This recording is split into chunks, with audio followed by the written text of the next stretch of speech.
Good morning and जय हिंद बच्चों, कैसे हैं आप लोग। आप सबका स्वागत करती हूँ मैं शशि द्विवेदी, आपके अपने चैनल जिसका नाम है शशि की पाठशाला। बच्चों, आज हम लोग सुनेंगे एक बहुत ही शानदार कहानी जिसको हमने एनसीईआरटी की कक्षा 7 के दुर्वा की बुक से लिया है।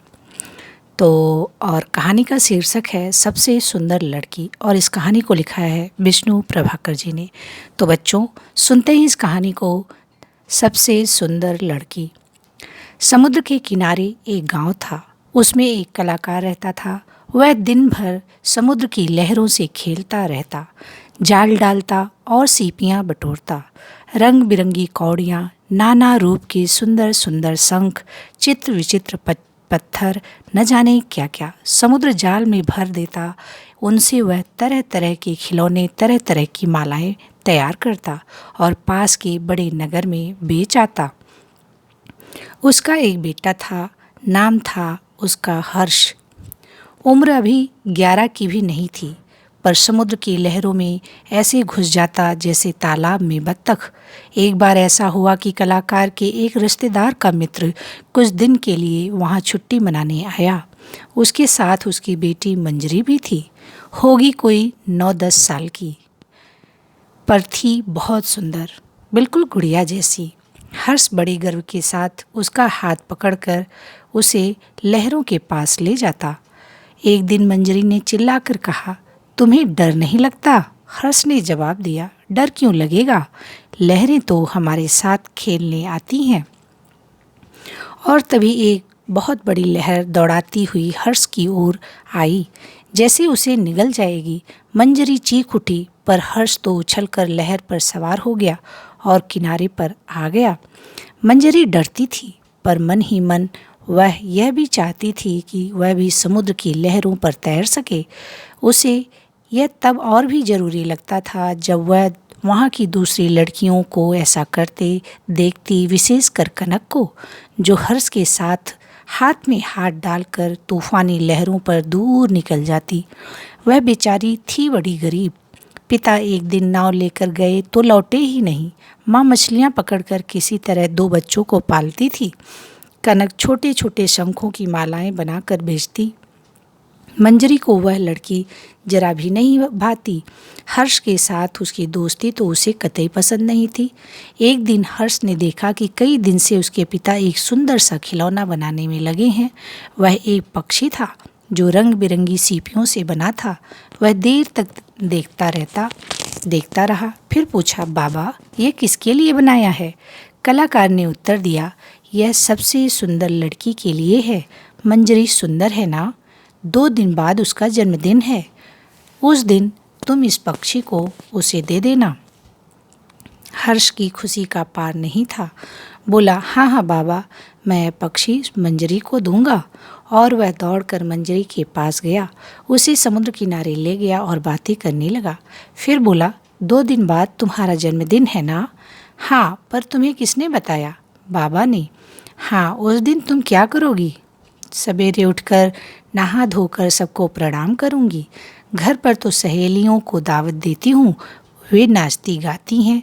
और इसी तरह बातें करते करते वे न जाने कब उठे और दूर तक समुद्र में चले गए। सामने एक छोटी सी चट्टान थी। हर्ष ने कहा, आओ छोटी चट्टान पर चलें। मंजरी काफ़ी निडर हो चली थी, बोली, चलो। तभी हर्ष ने देखा कनक बड़ी चट्टान पर बैठी है। कनक ने चिल्लाकर कहा, हर्ष यहाँ आ जाओ। हर्ष ने जवाब दिया, मंजरी वहाँ नहीं आ सकती, तुम ही इधर आ जाओ। अब मंजरी ने भी कनक को देखा। उसे ईर्ष्या हुई। वह वहाँ क्यों नहीं आ सकती? वह क्या उससे कमज़ोर है? वह यह सोच ही रही थी कि उसे एक अत्यंत बहुत सुंदर शंख दिखाई दिया। मंजरी अनजाने ही उस ओर बढ़ी। तभी एक बड़ी लहर ने उसके पैर उखाड़ दिए और वह बड़ी चट्टान की दिशा में लुढ़क गई। उसके मुंह में खारा पानी भर गया।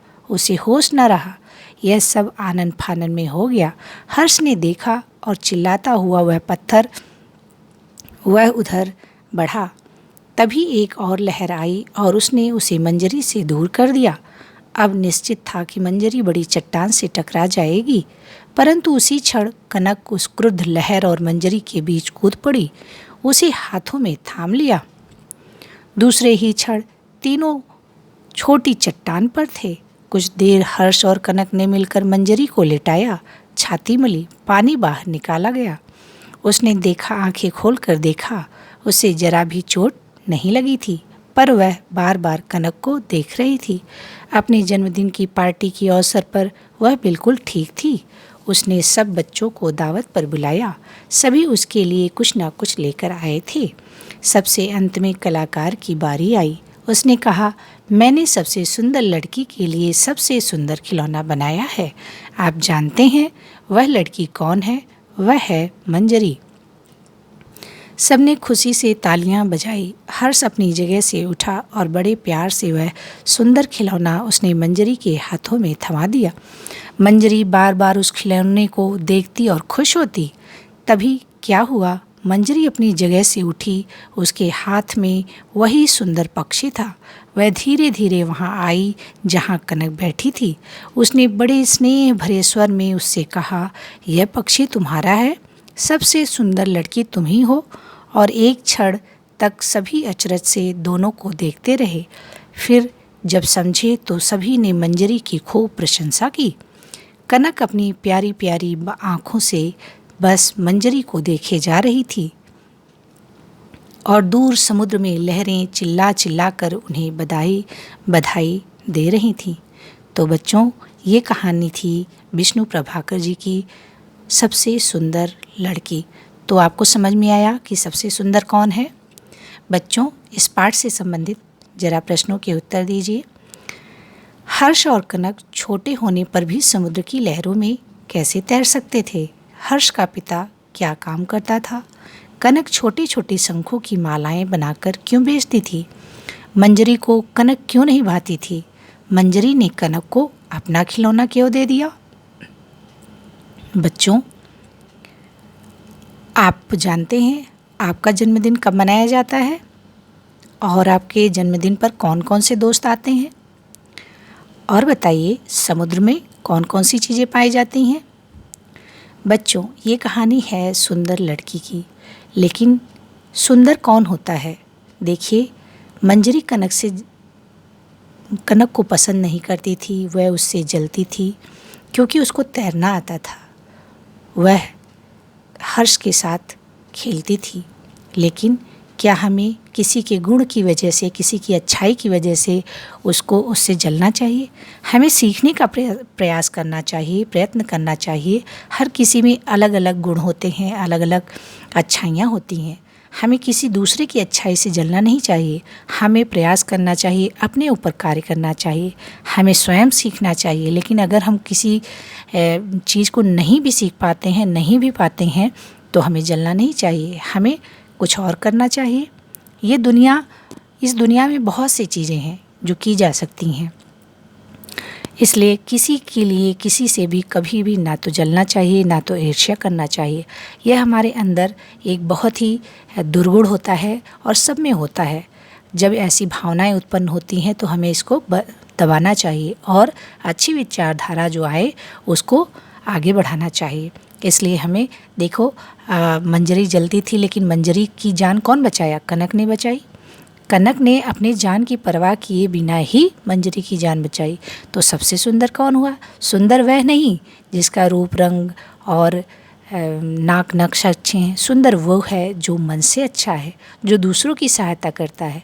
हमें अच्छा वो लगता है जो हमारी सहायता करता है, जो हमारे काम आता है, जो हमसे प्रेम करता है। वो कैसा भी हो, हम कभी नहीं देखते हैं कि वो कैसा दिखता है। अगर हमसे कोई प्रेम करता है, हमसे हमारी सहायता करता है, तो वो हमेशा अच्छा लगता है। तो अच्छा कभी भी रूप रंग और नाक नक्श नहीं बनाता हमें सुंदर हमें हमारा स्वभाव बनाता है।